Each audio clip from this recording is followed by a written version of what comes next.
Exercise 3.3, old book में 3.4 है लेकिन न्यू बुक में 3.3 है।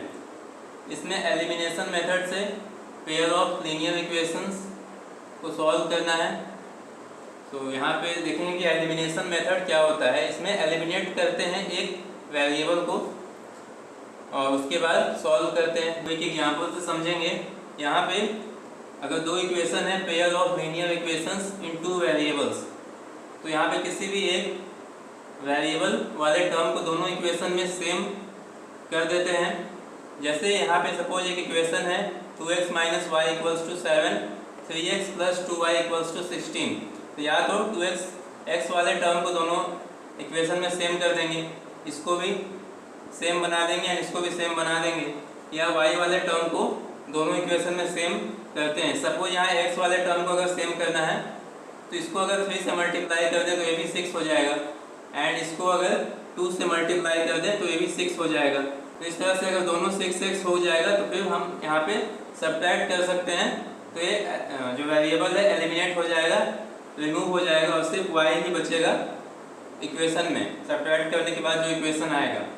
तो इस तरह से एक वेरिएबल का वैल्यू निकल जाएगा एंड फिर उसके हेल्प से दूसरे वेरिएबल का भी वैल्यू निकल जाएगा। या अगर y को अगर कंसिडर करते हैं तो इसको इसमें अगर 2 मल्टीप्लाई कर दें तो ये माइनस 2y हो जाएगा, एंड ये तो 2y है ही, फिर इसमें कुछ मल्टीप्लाई करने का ज़रूरत नहीं होता। तो यहाँ माइनस 2y एंड यहाँ प्लस 2y, तो उस केस में यहाँ पे ऐड कर देते हैं। तो ऐड कर देते तो ये y वाला जो वेरिएबल है वो एलिमिनेट हो जाता, रिमूव हो जाता, एंड जो रिजल्टिंग इक्वेशन मिलेगा दोनों को ऐड करने पे उसमें सिर्फ x का ही टर्म होता, तो x का वैल्यू निकल जाता। इसके पहले सब्स्टिट्यूशन मेथड से सॉल्व किए थे। सब्स्टिट्यूशन मेथड में भी एक वेरिएबल को रिमूव किया जाता है या एलिमिनेट किया जाता है, लेकिन वहाँ पे पहले सब्स्टिट्यूट करते हैं, x का वैल्यू y के टर्म में निकाल के फिर उसको सब्स्टिट्यूट करते हैं, तो इसलिए उसको सब्स्टिट्यूशन मेथड कहते हैं। यहाँ पे डायरेक्ट एलिमिनेट किया जाता है तो इसको एलिमिनेशन मेथड कहते हैं। तो पहला जो क्वेश्चन है, solve the following pair of linear equations by elimination method and substitution method. तो यहाँ पे दिया हुआ क्वेश्चन है, इसको दोनों मेथड से सॉल्व करना है। एलिमिनेशन मेथड से पहले सॉल्व करना है एंड उसके बाद सब्स्टिट्यूशन मेथड से भी सॉल्व करना है। अलग अलग मेथड से सॉल्व इसलिए किया जाता है, बहुत सारा मेथड सॉल्व करने का है। जैसे कि पहले देखे थे ग्राफिकल मेथड से भी सॉल्व किए थे। उसके बाद यहाँ पे सब्स्टिट्यूशन मेथड है, एलिमिनेशन मेथड है। तो डिफरेंट मेथड्स इसलिए क्योंकि अलग अलग इक्वेशंस के लिए अलग अलग मेथड्स कन्वीनियंट होगा। किसी के लिए सब्स्टिट्यूशन मेथड ज़्यादा कन्वीनियंट होगा, किसी के लिए एलिमिनेशन मेथड ज़्यादा हेल्पफुल होगा। तो इसमें इस क्वेश्चन में दोनों मेथड से सॉल्व करना है, तो इससे पता चलेगा कि कौन सा मेथड ज़्यादा कन्वीनियंट होगा किसके लिए। First question, x plus y equals to 5 and 2x minus 3y equals to 4।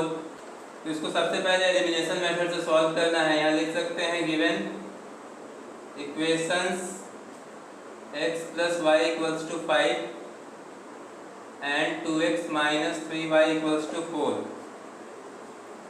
तो यहाँ पे एलिमिनेशन मेथड के लिए सपोज इसको इक्वेशन 1 मान लिया, इसको इक्वेशन 2 मान लिए। अब यहाँ पे किसी भी एक वेरिएबल वाले टर्म को दोनों इक्वेशन में सेम करना है। तो अगर इसको 2 से मल्टीप्लाई कर दें तो यहाँ 2x हो जाएगा, और यहाँ पे भी 2x है ऑलरेडी, तो इसको सिर्फ 2 से मल्टीप्लाई कर देने से यहाँ काम हो जाएगा।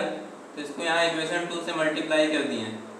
तो यहाँ लिख सकते हैं नाउ इक्वेशन 1 बिकम्स, 2 से मल्टीप्लाई किए तो इक्वेशन 1 हो गया 2x plus 2y equals to 10। अब इसको इक्वेशन 3 मान लेंगे। अब जो इक्वेशन 2 है और जो इक्वेशन 3 है, यानी इक्वेशन 1 ही है, इसमें 2 मल्टीप्लाई कर दिए हैं तो वेरिएबल सेम हो गया है। अब इन दोनों के बीच में अगर सब्ट्रैक्शन करा दें तो 2x और 2x कैंसिल हो जाएगा, तो x वाला जो वेरिएबल है वो एलिमिनेट हो जाएगा। तो यहाँ लिखेंगे अब 2 माइनस 3 भी कर सकते हैं, 3 माइनस 2 भी कर सकते हैं, लेकिन अगर 3 माइनस 2 करते हैं तो 10 माइनस 4 आएगा, तो वहाँ पे नेगेटिव साइन नहीं आएगा, तो उससे थोड़ा सा बेटर होगा।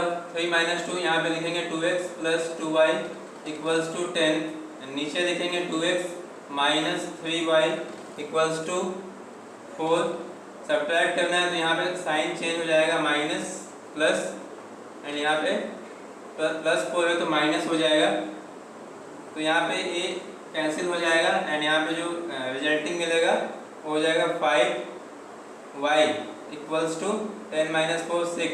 तो यहाँ से y का वैल्यू मिल गया 6/5। अब इस वैल्यू को किसी भी इक्वेशन में पुट करेंगे, सपोज इक्वेशन 1 में पुट करते हैं क्योंकि ये ज़्यादा सिंपल दिख रहा है, तो यहाँ लिखेंगे यूजिंग इक्वेशन 1। अब यहाँ से x का वैल्यू चाहिए, तो इक्वेशन 1 से क्या मिलेगा, x equals to 5 - y equals to 5 minus y का वैल्यू है 6/5 इक्वल्स टू, यहाँ पे एलसीएम लेंगे 5 5 या 25 माइनस 6/5 एंड इक्वल्स टू 19/5। तो x और y का वैल्यू आ गया। एलिमिनेशन मेथड से यहाँ लिख सकते हैं x equals to 19/5 and y equals to 6/5 answer. फिर सब्स्टिट्यूशन मेथड से इसी क्वेश्चन को सॉल्व करेंगे एंड देखेंगे कि कौन सा मेथड ज़्यादा कन्वीनियंट था इस इक्वेशंस के लिए, इस पेयर ऑफ इक्वेशंस के लिए। यहाँ हेडिंग दे सकते हैं सब्स्टिट्यूशन मेथड। सब्स्टिट्यूशन मेथड से सॉल्व करेंगे, यहाँ लिख सकते हैं given equations x + y = 5, 2x - 3y = 4। Substitution method में एक वेरिएबल को दूसरे वेरिएबल के टर्म में एक्सप्रेस किया जाता है, तो इसको इक्वेशन 1 एंड इक्वेशन 2 मान लेंगे। अब इसको ये ज़्यादा सिंपल लग रहा है तो इसको ले लेंगे, तो हम इक्वेशन 1 यहाँ लिख सकते हैं x equals to 5 - y and इसको इक्वेशन 3 मान लेंगे। अब जो इसका वैल्यू आ गया है y के टर्म में, इसको पुट कर देंगे सेकंड इक्वेशन में, तो यहाँ लिख सकते हैं putting equation 3 in equation second. क्या मिलेगा यहाँ पे, सेकंड इक्वेशन है 2x, तो x के जगह पे 5 - y - 3y इक्वल्स टू 4। यहाँ पे हो जाएगा 10 - 2y - 3y equals to 4 and यहाँ से हो जाएगा 10 - 5y इक्वल्स टू 4। -5y को इस साइड भेज देंगे तो 5y आ जाएगा एंड 4 को इस साइड भेज देंगे तो 10 - 4 हो जाएगा 6। तो 5y यहाँ पे है एंड 6 यहाँ पे है, तो 6 इक्वल्स टू 5y या 5y इक्वल्स टू 6 लिखे, एक ही बात है। यहाँ से y का वैल्यू 6/5 मिल गया। तो एलिमिनेशन मेथड से भी यहाँ पे y का इतना ही वैल्यू आया था। अब x का वैल्यू निकालेंगे तो इसमें पुट कर देंगे तो x का वैल्यू आ जाएगा, यहाँ लिख सकते हैं using equation 3 x equals to 5 - y, 5 - 6/5, तो सेम चीज़ आ जाएगा 25 - 6/5 इक्वल्स टू 19/5। यहाँ लिख सकते हैं देखो x equals to 19/5 and y equals to 6/5। Answer again same answer है दोनों मेथड से। यहाँ पे वेरीफाई करके चेक करने का भी जरूरत नहीं है क्योंकि दोनों दो मेथड से बना लिया, आंसर सेम आ गया, मतलब करेक्ट है।